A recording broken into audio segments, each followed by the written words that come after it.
आशीष में अक्सर मुसीबत भी मिली होती है। प्रभु की सेवा में सही करना कभी कभी मुश्किल हो जाता है और सही परिणाम भी नहीं मिलता।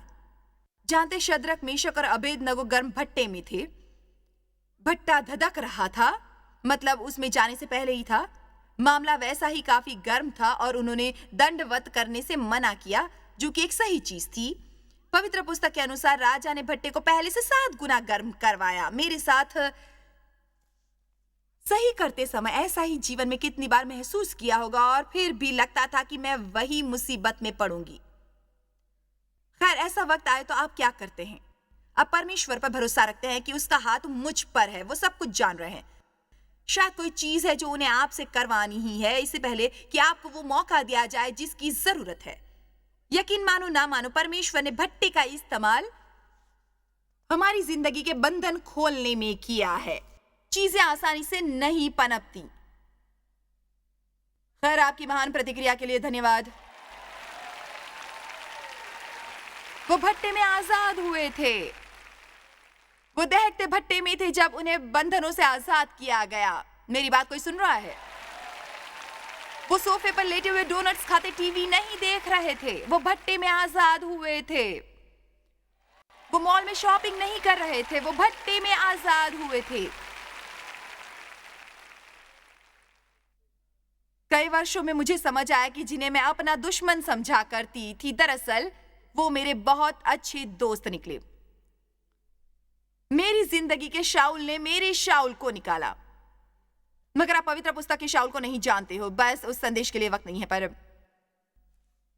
ओ प्रभु, असुंदर से प्रेम करने में मेरी मदद करना जब तक कोई असुंदर नहीं आ जाए। ओ प्रभु, आप मेरा इस्तेमाल कीजिए। कृपया मुझे भटके हुओं के पास भेजिए।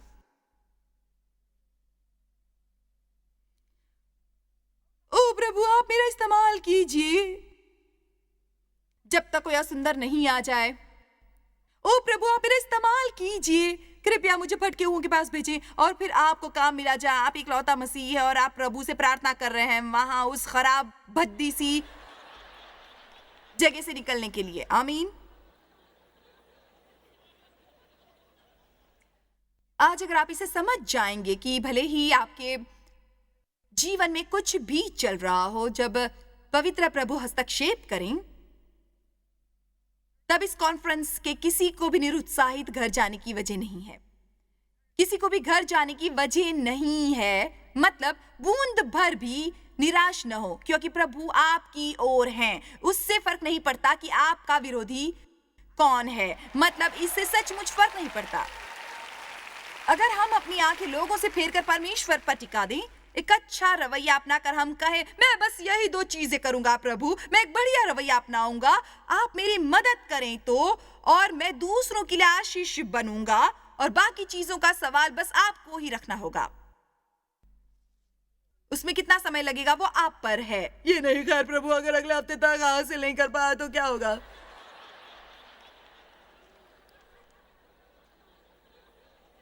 ओ प्रभु, सभी समस्याओं के हमारी इसकी सूख पुकार को सुन सुनकर आप तक तंग आ चुके होंगे। धन्यवाद कि मैं भट्टे में नहीं हूं। आमीन। वो हमें संपर्क करना है और एक चीज जो समर्पित करनी होगी वो है हमारी सारी चिंताएं और फिक्र और लगाव और चीजों की फिक्र करने का विचार, क्योंकि उससे ये विचार पैदा होगा जो समस्या को ठीक करेगा। क्या मैं आपसे कुछ कह सकती हूँ? बदतमीजी नहीं होगी, पर आप अपनी जिंदगी चलाने जितने चालाक नहीं हैं। बस हमेशा ही उल्टे गिर पड़ते हैं जब तक कि हमारी समझ में ये नहीं आ जाता कि हम कितने बड़े बेवकूफ हैं जो खुद कोशिश करते हैं।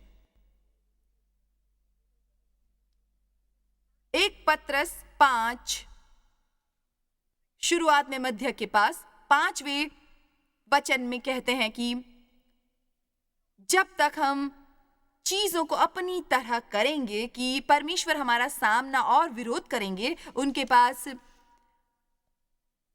हमारी योजना ले जाकर आशीष मांगने कुछ नहीं होगा।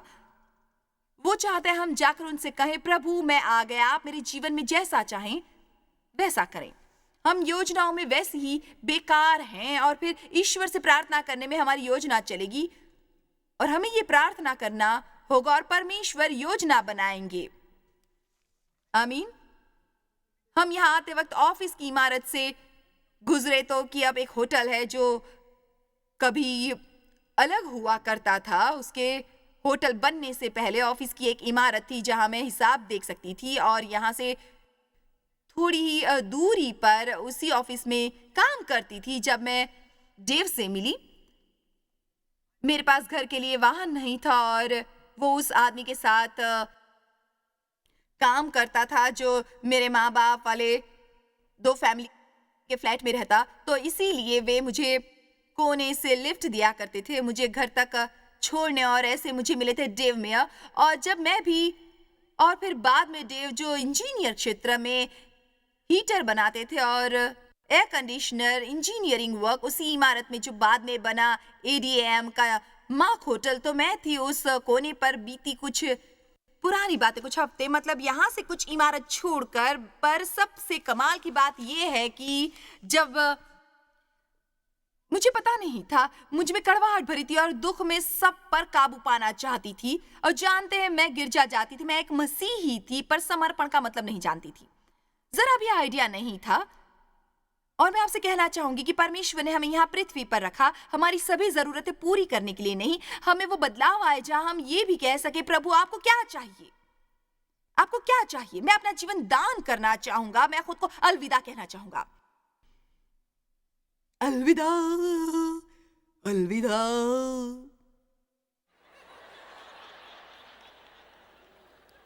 मैं अब वही करूंगा जो आप मुझसे चाहते हैं। आप खुश नहीं रहते। अगर परमेश्वर ने सब कुछ दे दिया होता तो अभी उनसे क्या मांगते। मैं कहती हूँ कि आप खुश नहीं रहते, क्योंकि आप सचमुच में तब खुश नहीं होंगे जब अपनी जिंदगी में परमेश्वर की इच्छा के केंद्र में होंगे। जब आप रोज सवेरे कहेंगे कि प्रभु मैं ये रहा, आज आप उससे क्या चाहते हैं। और इसका मतलब ये नहीं कि परमेश्वर आपके विचार से आपको बहुत कुछ करने की इजाजत देंगे, पर मैं कहना चाहती हूँ कि परमेश्वर के अलावा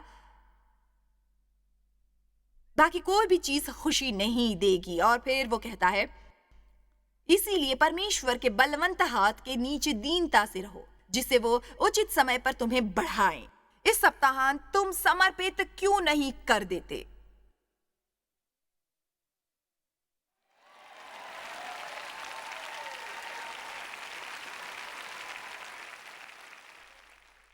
खैर प्रभु, अगर आप मेरे इस पति को बदल नहीं देते तब वो बात नहीं बनेगी।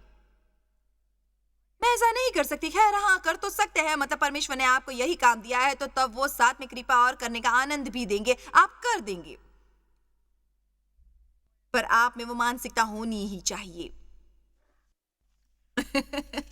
पीछे बैठी हूं तो उत्साहित महिला को मेरा धन्यवाद। तुम कहाँ थे? मैं बस आकर यहाँ प्रचार करती हूँ। ओके, धन्यवाद। चलिए देखते हैं यशायाह 27:5। मैं आपको वचन सुनाना चाहूंगी। वरना अगर सारा इज़राइल भस्म होने से बचना चाहता है तो बस एक ही तरीका है, उन्हें मेरे सामर्थ्य को थामना ही पड़ेगा। मेरे साथ मेल करने की मेरी शरण ले ले, वो मेरे साथ मेल कर ले। हाँ, मेरे साथ मेल कर ले। तो वे बस जवाब दे रहे हैं, दुनिया की गरीबी से बचने का एक ही चारा है कि परमेश्वर के पास आकर पूरी तरह से समर्पण करें। अब मैं आपको बता सकती हूं कि मैं वैसा अरसों से कर रही हूं। मुझे दिल से इसका विश्वास है कि परमेश्वर मुझसे सही लोगों के लिए सही संदेश दे रहे हैं। और मैं कहती हूं, क्या आपसे प्रेम है, प्रेम है, प्रेम है, प्रेम है, प्रेम है, प्रेम है। हमारे पास कुछ जिद्दी लोग भी हैं।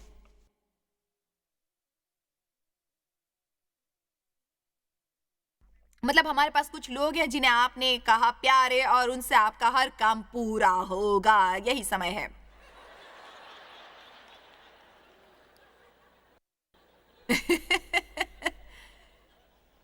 यही समय है समर्पण का। कहिए, प्रभु आपकी चाह ही मेरी है। परवाह नहीं कि वो कैसे पैकेट में आता है, बस जो चाहे दीजिए, बस जो चाहे दीजिए। जानते हैं, मुझे खुशी हुई ये जानकर कि मेरी किताब ज्यादा विवेक वालों की सूची में है। पर जानते हैं क्या, मैं कल भी उतनी ही खुश थी। मेरा मतलब गुरुवार तक सारी रिपोर्ट आ जाती है। तो गुरुवार बीता और मुझे मेरे पब्लिशर ने फोन नहीं किया। मैंने ईमानदारी से सोचा कि वो नहीं चले तो मैं स्थिर हो गई। परमेश्वर की स्तुति हो। जो चाहे उसका कीजिए। अगले दिन मुझे फोन आया। शायद उस दिन की देर ही मेरे लिए छोटी सी परीक्षा थी, रवैये की छोटी सी परीक्षा। देखिए, अगर खुश नहीं रहेंगे, अगर मनचाही चीज आपके पास नहीं है, तब आप कभी खुश नहीं रहेंगे, भले ही आपको हर मनचाही चीज मिल जाए। इसे एक बार फिर दोहराने दीजिए। अगर आप खुश नहीं रहेंगे, अगर मनचाही चीज आपके पास नहीं है, तब आप कभी खुश नहीं रहेंगे, भले ही आपको अपनी मनचाही चीज मिल जाए। ओ, मेरे लिए थोड़ी सी खुशी रहेगी। अच्छा, थोड़ी देर के लिए आप रहेंगे।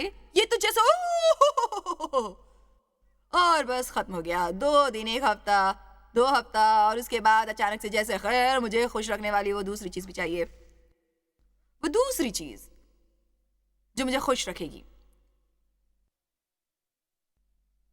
मुझे याद है, मैंने जब सभाएं शुरू की थी, तब वो व्यक्ति मेरे पादरी थे, रिक शेल्टन। नहीं जानती आपको याद होगा, पर याद है आपने कहा था मैं बस बहुत उदास थी क्योंकि वो मेरी सभाएं हर जगह पर छोटी होती थी। छोटी, छोटी सी, बहुत ही छोटी।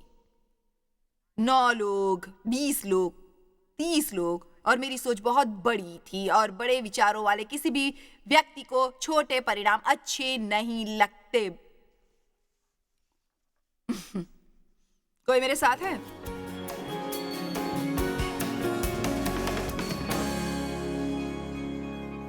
और याद है, उन्होंने मुझे एक दिन कहा, जानती हो क्या जॉयस, जब तुम्हारी सभाओं में 500 आएंगे तब उनकी संख्या 1000 चाहिए होगी। जब वो 1000 होंगे तब आप उन्हें 1500 चाहेंगे। जब वो संख्या 1500 होगी तब तुम्हें चाहिए होंगे 2000। और जानते हैं, डेव ने उस दिन मुझसे पूछा कि इस कॉन्फ्रेंस में कितने लोग पंजीकृत हुए, तो मेरा हिसाब लगाना तो दूर गया। ठीक है, वैसे कि जो भी यहाँ है और उससे प्रचार करने में मुझे आनंद मिलता है, और अगर वो 10,000 है और मेरे लिए वैसा ही, और 15,000 मैं वहीं हूँ, और अगर 20,000 हुए तब भी वहां हूँ, वरना मेरी खुशी नंबर उसे जुड़ेगी। छोड़िए भी, आपने कितनी किताबें बेची, कितने लोग आपकी सभाओं में थे, कितने लोगों को आपने बचा लिया, कितने सारे। ओह, मैं इतना थक चुकी थी कि और सह नहीं सकती थी। प्रचारक सब कुछ गिनकर उसे बढ़ा चढ़ा देते हैं। खैर, जानते हैं, ओ वहां पर कम से कम होंगे कुछ 5000 लोग। ओ हाँ, मतलब मुझे इस गिनती से बहुत नफरत हो चुकी है। 5000 हो या 10,000, क्या फर्क पड़ता है। और फिर मैं इस गिरजा में आने का आपको विज्ञापन देती हूँ। टीवी पर लोग देखते हैं, आने पर उन्हें कार पार्क करने भी मुश्किल हो जाती है, तब वो नाराज होते हैं। जिंदगी में सब कुछ मत गिनिए। मेरे पास जो पैसे नहीं है उन्हें गिनकर मैं अक्सर निराश रहा करती। जब बिल आते और मैं अपनी चेक बुक निकालती, फिर कैलकुलेटर और बिल देखती थी, सबकी गिनती होने पर नाराज और दुखी होती थी, निराशा से चिड़चिड़ी हो जाती थी, और डेव दूसरे कमरे में बच्चों से खेल रहे होते थे, और जैसे उतना ही दुख काफी न था, मैं थोड़ा आराम करती और एक बार फिर से उन्हें बाहर निकालती, और मेरी हालत फिर पहले जैसी हो जाती। मैंने कब तक प्रार्थना की, पवित्र पुस्तक के कितने अध्याय पढ़े, कितने सारे, कितने, तब तक प्रार्थना की।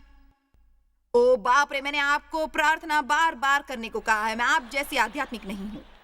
मतलब आप पवित्र पुस्तक साल भर तक पढ़ते ही रहते हैं। कुछ किताबें मुझे अभी भी नहीं मिली।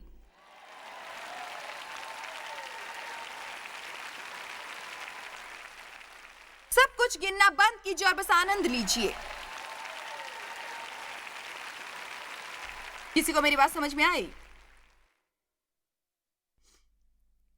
ओह हाँ, मेरे पास दुनिया के 3 बड़े गिरजे में से एक है। ओह, जानते ही नहीं तुम्हारे पास क्या है।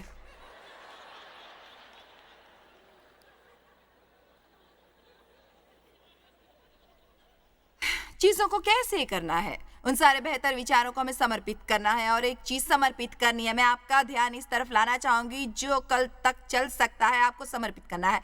सब कुछ जो आपको परेशान करता है, आपको अब अपने मामले में शांति चाहिए।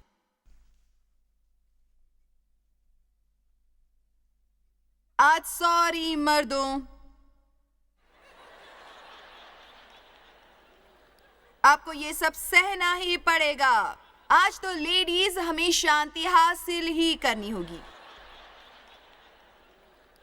अपना बेहतर कर दिखाइए, कसरत से जितना हो घटाइए, जितने तंग कपड़े हों उसे पहनना शुरू कर दीजिए और फिर बाकी चीजों से भी शांति बनाना शुरू कीजिए। पता नहीं हवा कैसी दिखती होगी, पर कहना चाहूंगी कि घड़ी जैसी तो हरगिज नहीं। शायद उसकी हड्डियों पर थोड़ा मांस था। आमीन।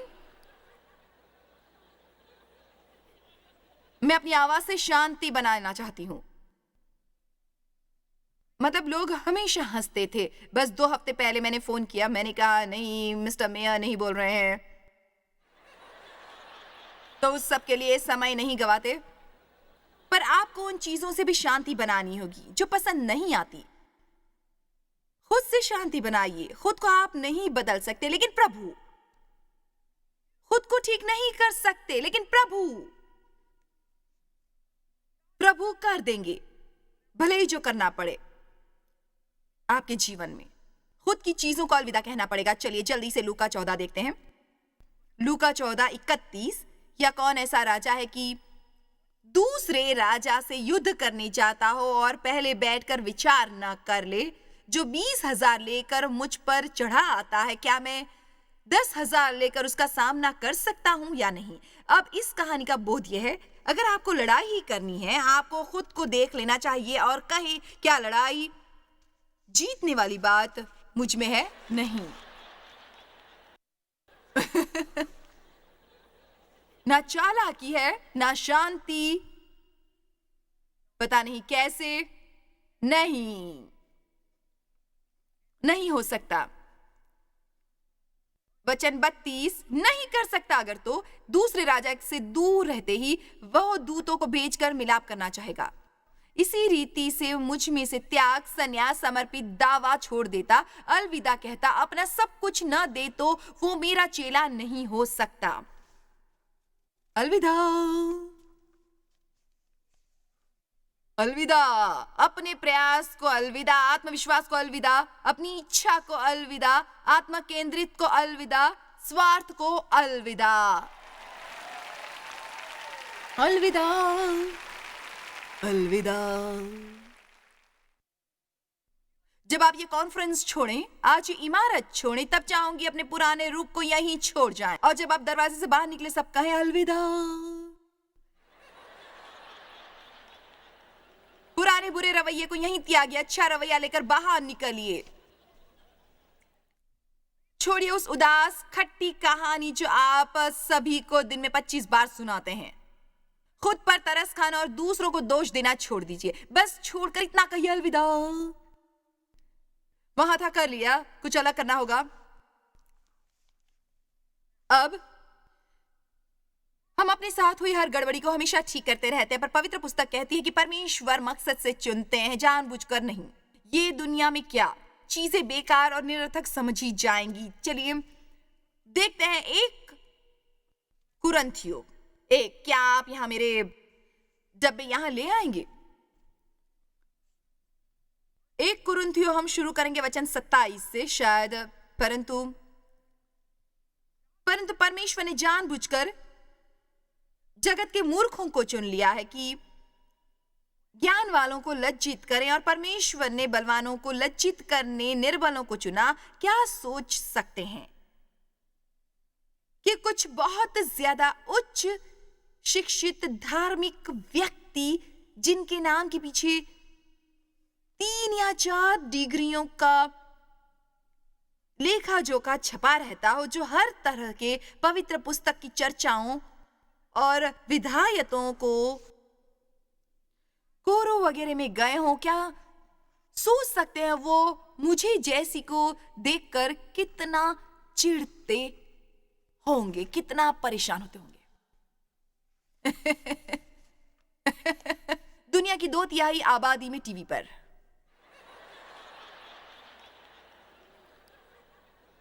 क्या आप इस बात का अंदाजा लगा सकते हैं? मतलब जब आप उस पर आए तो वो सचमुच कितना हास्यास्पद लगता है।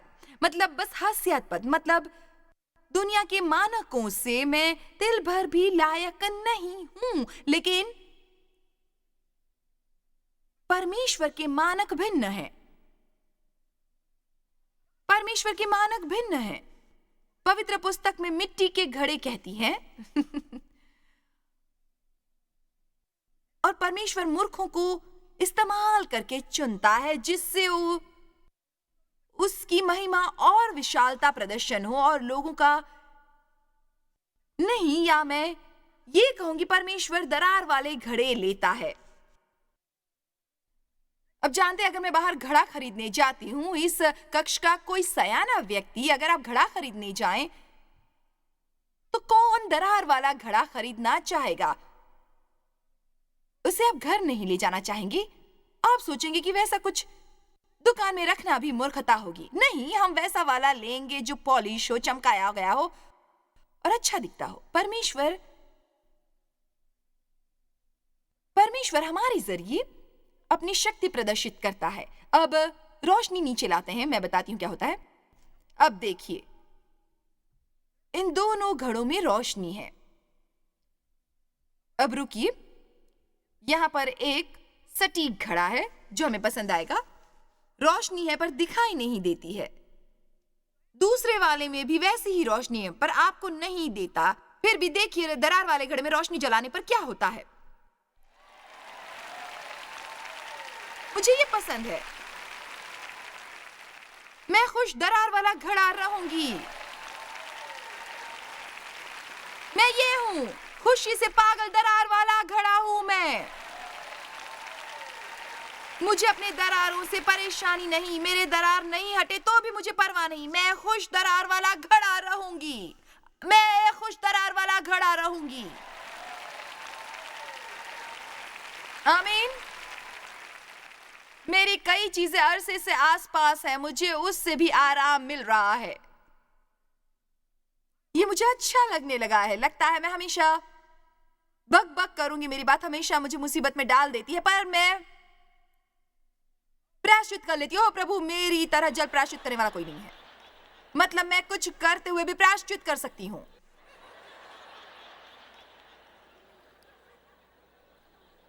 अब छोड़िए भी, आप खुद से नाराज होना छोड़ दीजिए, क्योंकि आप सटीक घड़े नहीं है। परमेश्वर उद्देश्य से निर्बल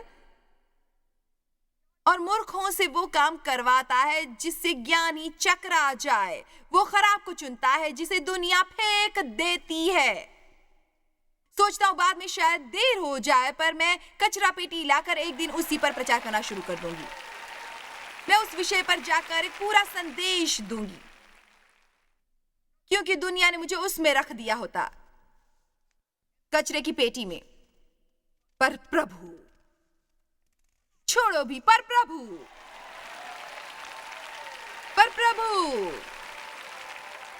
बगल के व्यक्ति को छोड़े और कहे, चलो भी तुम खराब वाले घड़े।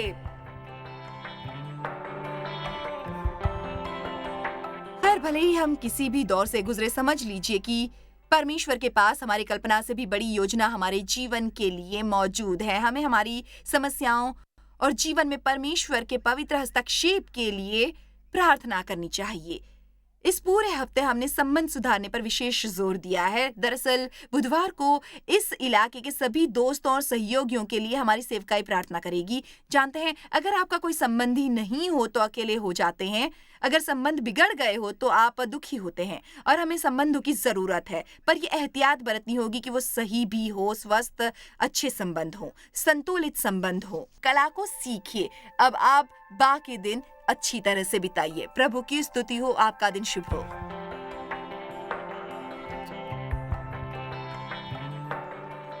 जॉय स्माइल मिनिस्ट्रीज में आप हमारे लिए कितने अहम हैं, इसका आपको अंदाजा नहीं। हम आपके आभारी हैं और हम धन्यवाद करते हैं अपने सब मित्रों और सहयोगियों का कि उन्होंने इस विश्वव्यापी सेवकाई को संभव बनाया। मिलकर हम भूखों को खिला रहे हैं, गरीबों को पहना रहे हैं और कई देशों में सुसमाचार पहुंचा रहे हैं। कृपया हमसे संपर्क करें या विजिट करें jmmindia.org पर। आज ही अपनी प्रार्थना के अनुरोध बताने के लिए, हमारे साधनों के बारे में और जानकारी और जॉयस की सभाओं का शेड्यूल जानने के लिए और हमारे सहयोगी बन जाएं दुनिया भर में मसीह का प्रेम बांटने के लिए। ये कार्यक्रम जॉय स्माइल मिनिस्ट्री के मित्रों और पार्टनर्स द्वारा प्रायोजित है।